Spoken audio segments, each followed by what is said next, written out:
Hi everyone, welcome to another table talk. So if you've watched my last couple of flying videos, I've been putting this little red rocket through its paces here, my modified RC Powers F18 version 3.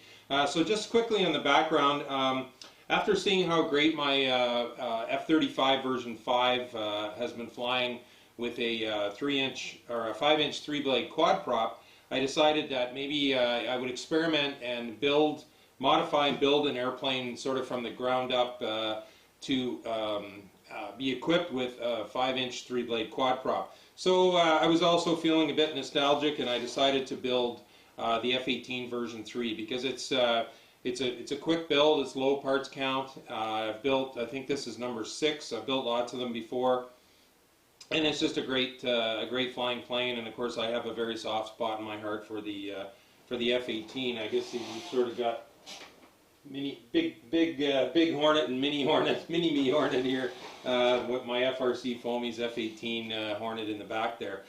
So anyway, so that was kind of the background. So what I did was I went about printing off certain parts of the tiled plans in at 100%, so I could measure, the prop slot. Also, some other critical measurements were how wide the battery bay was going to be, so that I would still be able to get my 2200 3-cell and my 1550 4-cell batteries in there without too much problem. So once I did all of that and figured out how small I could go, I determined that downsizing it to 85% of stock was about as far as I could go.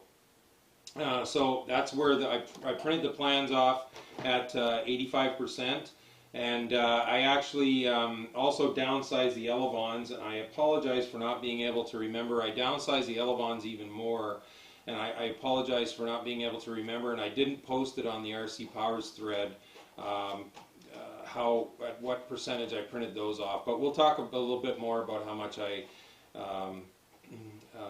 downsized those as well and why. Okay, so that's the main thing. Yeah, downsized to 85%, 25.5-inch wingspan. My all-up weight with a 2200 3S battery is about 530 grams, 18.7 ounces. Build materials, I decided to build primarily with model plane foam, just because I wanted to kind of get the build done without messing around too much with the fussiness of Dollar Tree foam. So the fuselage, wing plate are all model plane foam. The KF4 airfoils are made out of paperless Dollar Tree foam, and I found some scrap Depron, so my vertical stabilizers and my elevons are made out of Depron, so I didn't have to worry too much about extra reinforcement there, because model plane foam can be is quite a bit more flexible than Depron. So for surfaces like this, I would have had, especially if I'm going to be ripping around on 4S, I would have needed to reinforce those. Excuse me. Okay, power setup. I'm using the GEP RC 2306 2750 motor, my favorite quad motor. The Gemfan Hurricane 51 499 3-blade prop.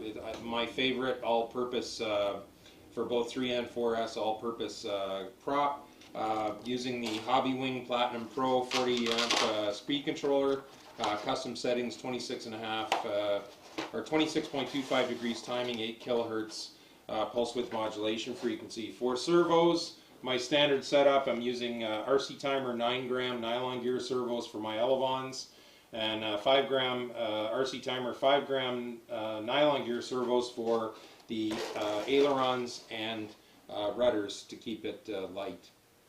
Okay, so let's talk about the mods basically from the nose. So minor thing here, bit of form and a bit of function. I did narrow the center and the back of the canopy to give it more of a a scale-ish teardrop effect, and also maybe hopefully to help cut down on a little bit of drag.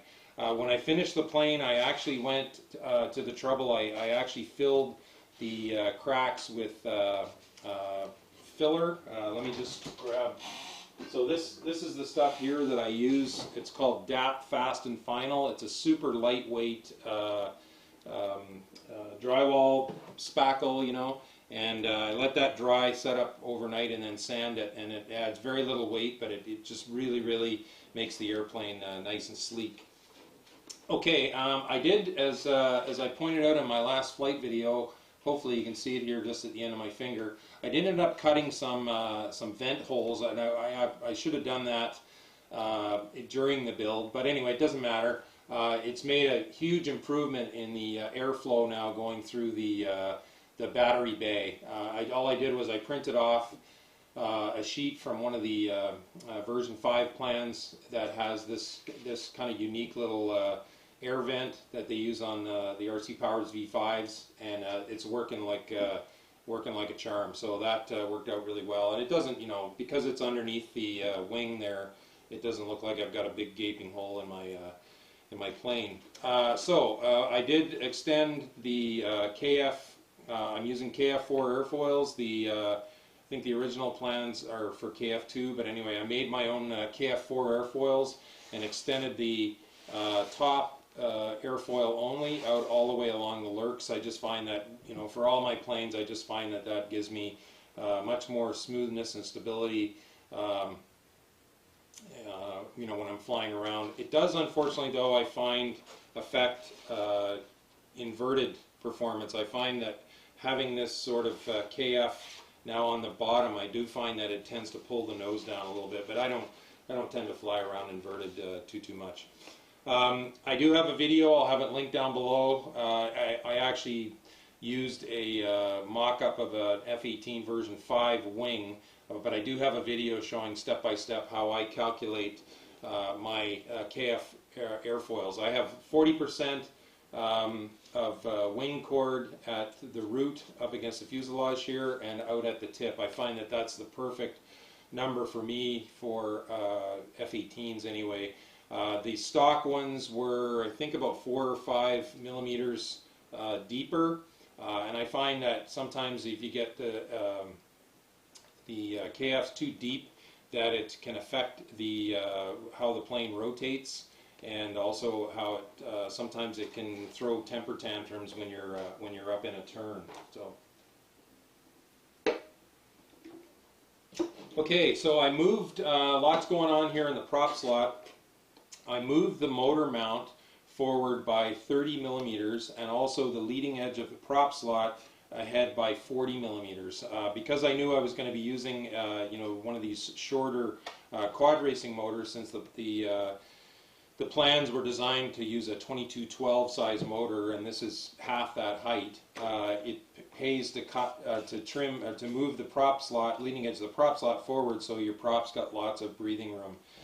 So the reason I did that was I wanted to tighten things up more around the CG. So my CG, I started off probably just a little bit behind the break in the wing here, where the wing and the lurks break right here, and that wasn't quite bang on. I ended up probably, I'm at about 5/8 of an inch now behind that, and it feels really well balanced. Yeah, so that's where my CG ended up. So that's, yeah, so the motor ahead 30 millimeters, prop slot ahead 40 millimeters. So as a result, I did end up having to shorten the back of the fuselage on the top and on the bottom by, I think, the 40 millimeters top and bottom, and also I had to shorten these, cut these nacelles, or move the trailing edge of the nacelles forward so that the prop would not strike those. I just kind of picked my own servo positions. You know, I got the aileron servo about as far forward as I could. I'm not sure if you'll be able to see it, but my rudder servo is actually on the inside of the nacelle, so I measured that. So it goes aileron servo, rudder servo on the top, and then my elevon servo, and I wanted to put those all close to you know, where I thought my CG was going to end up being. So what it does result in is I've got things really, really tight around the CG, so it makes it a very, very agile plane. I'll talk a little bit more about my throws here shortly, but it requires very little control surface deflection to get this plane moving around quite smartly. Okay, in the wing, let's talk, before we talk about the ailerons, one of the things, and I'll actually, if you fast forward all the way to the end of the video, I'll show you a picture. The very first F18 version 3 I built, I was still a card-carrying member of the Overbuilders Anonymous, and I put a super heavy power system in it, I think like a NTM prop drive 2700 with a 60 amp speed controller, blah, blah, blah. Anyway, I had 3mm carbon tube for my one wing spar, and lo and behold, I think on about the third or fourth flight, I was yarding around at a rather rapid rate of knots, and I actually snapped the wing in the air. So I've always had sort of stuck in the back of my mind that trepidation of snapping another F-18 wing. So what I did on this one is, because I was able to move, or I moved the motor forward and the prop slot forward, and I did adjust the depth or the chord of the ailerons, I was able to put a second spar behind the prop slot. So I have one, it actually runs here ahead of the prop slot, and that's a 4mm carbon rod, super strong, is quite a bit heavier than 3mm carbon tube, but very, very strong. And then I put a second 4mm carbon rod behind the prop slot, and as you can see, it extends almost right to the end of the wing. This is how many of the RC Powers version 5s are set up, so I kind of learned that lesson from there, and I'm super impressed with how strong this wing is. Like I have yet to see any wing flex whatsoever. And I was cranking it in my last flight session, cranking it really hard, full throttle, tight high G turns, and didn't see any problems at all. So I'm very happy with how that worked out. For my ailerons, I don't remember the exact amount that I reduced the thread off the top, or the cord off the top of my head. But if you go to the thread on the RC Powers forum, I think I have those measurements. I also, in the regular size, the aileron goes all the way out to the end of the wing, which I find, I don't like ailerons that big, and I don't like having moving surfaces out at the end of my wing tips.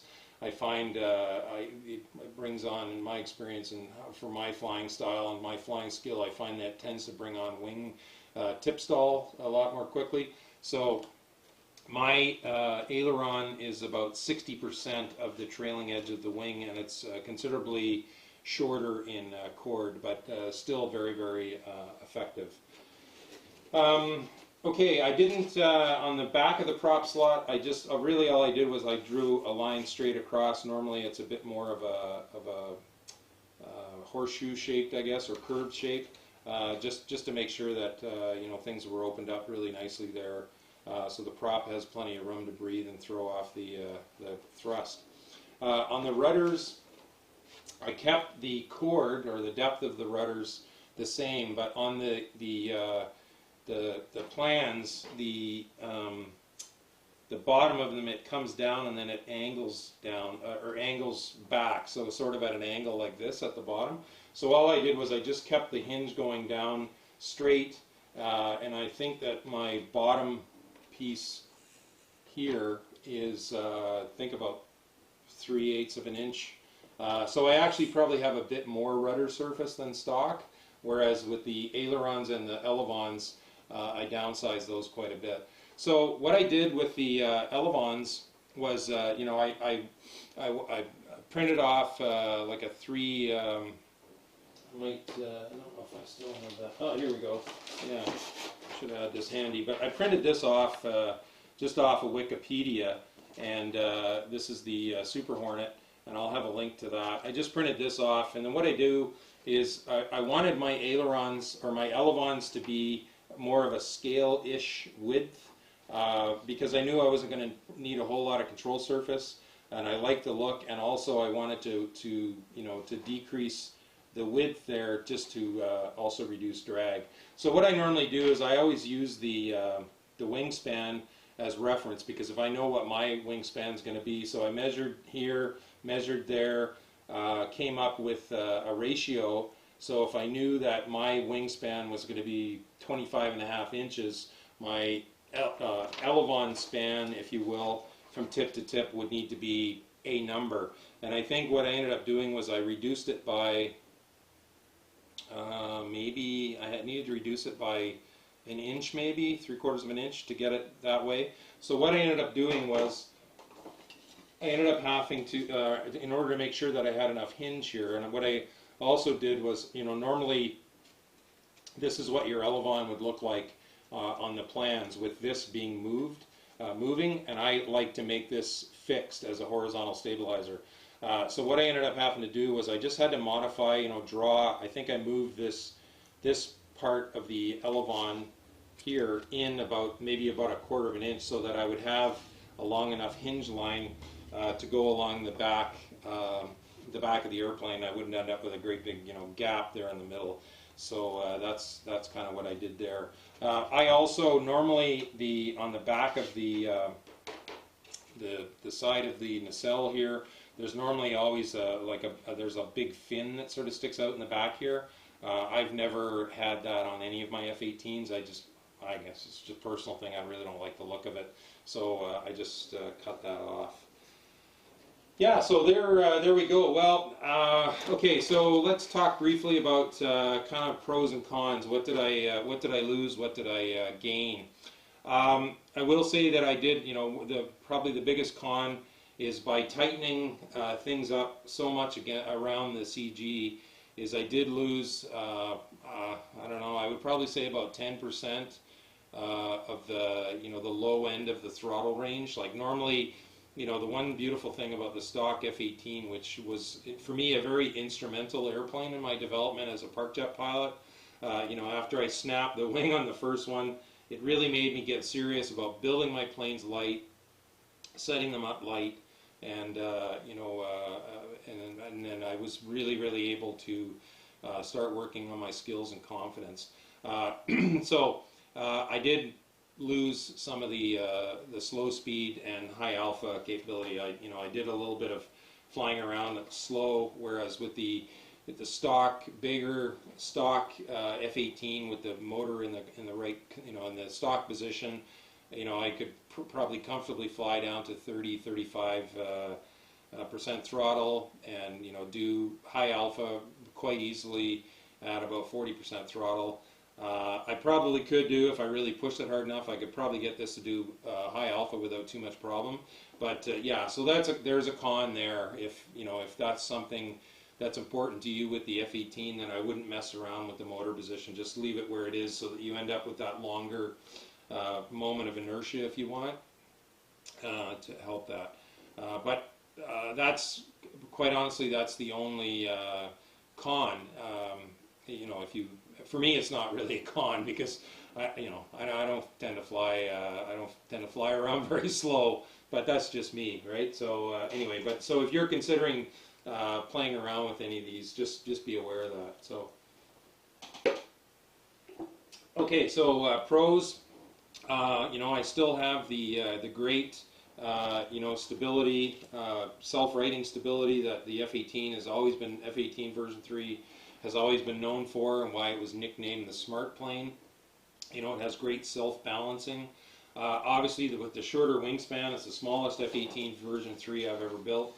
And then, you know, with a very peppy setup, it's very you know, fast. It's the fastest F-18 version 3 I've ever built, which you'd expect. I mean, it's 15% smaller, and probably weight-wise, yeah, probably, well, at least 3.5 ounces lighter than any other F-18 version 3 I've ever built. So that makes a big difference, especially, you know, when I've got a really peppy little quad set up on it. So yeah, actually, in my first flight video, I talked a little bit about, you know, it was maybe a little bit less stable. And what I actually found was the way I've built this plane is it actually, and of course I've never had an F-18 version 3 go this fast. So but with this setup, it really, really locks in. Like the faster it goes, it just really, really locks in. Like, you know, it's kind of a hard feeling to describe, but it's just kind of like boom, it gets in a groove and you know, it stays straight as an arrow. Because I'm using a 5-inch prop as opposed to a 6-inch prop, no torque roll whatsoever on launch, or you know, when I hammer the throttle on 3S and especially 4S, it just poof, you know, buries a nose and away it goes. As a result, because I've downsized it, the throws I talked about in the first video, and I've kept them basically the same. Now I don't fly with a whole lot of expo. I fly with about 15% expo in the pitch and the roll, and about 20% in the yaw. So if you like to fly with more expo than that, then your throws, you might want to start off with your throws a little bit higher if you decided to try downsizing it like I did and run it with you know, a 5-inch 3-blade quad setup. Like I would not be able to fit a 6-inch blade in here, but it's perfect, lots of room for a 5-inch prop. So my throws in the pitch, I've got about 3/4 of an inch of travel, which is more than sufficient, you know, for you know, if I ran into an emergency and I needed to, you know, quick pull up to keep from hitting the fence or myself or a tree or whatever, plenty there. In the roll, I have about 3/8 of an inch in the elevons, and actually about a 1/2 inch in the ailerons. One thing about the Hornet, you know, because you can see that this wing, it's got a much straighter wing than you know, a MiG or a Sukhoi. So it does take a little bit more oomph in the ailerons to get those rolls axial. So it probably took me, I don't know, probably 8 to 10 flights to get this really dialed in. And it's not very common that I actually would have more throw in the roll axis of my ailerons than elevons. Normally it would be the other way around, but this just seems to work the best for me. And when I put it in a roll, it stays very, very axial, just like it's, you know, there's a rod down the center of the plane. So yeah, so there we go. So 3/8 of an inch in the pit or in the roll in the elevon, 1/2 inch in the aileron, and then about 5/8 of an inch in the rudder. And that is more than sufficient for, you know, if there's a little bit of wind and the nose maybe is sliding a little bit, just a little feather in of the rudder. Also, you know, if I pull up and do you know, do a stall turn, it's plenty to get that nose around, and it doesn't seem to be inducing any you know, any kind of adverse yaw or roll or anything like that. So very, very pleased with that. So yeah, so there we go, folks. I can't really think of much else. You know, please check out the video description down below for links to the thread on the RC Powers forum. There'll be more pictures and info on some of the mods if I've forgotten anything, as well as my final setup. Obviously, the video that I did on how I make KF4s, if you're interested in that for this plane or any other plane, how I go about calculating and drawing out my own KF4 airfoils. Yeah, so yeah, thanks very much for watching. I've got just in 2 flight sessions, I think I've already accumulated like 36 or 37 flights on this little beauty. So yeah, I'm gonna have a ton of fun with it. It's actually pretty good in the wind, a little bit better than I think I got sidetracked there. So actually a little bit better than I first said. What I found was normally I fly around at about 60% throttle.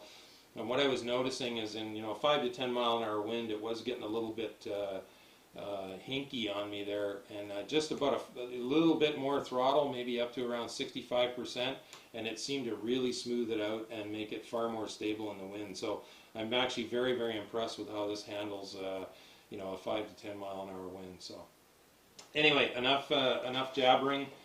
Thank you very, very much for watching. Thanks as always for your kind support to my channel.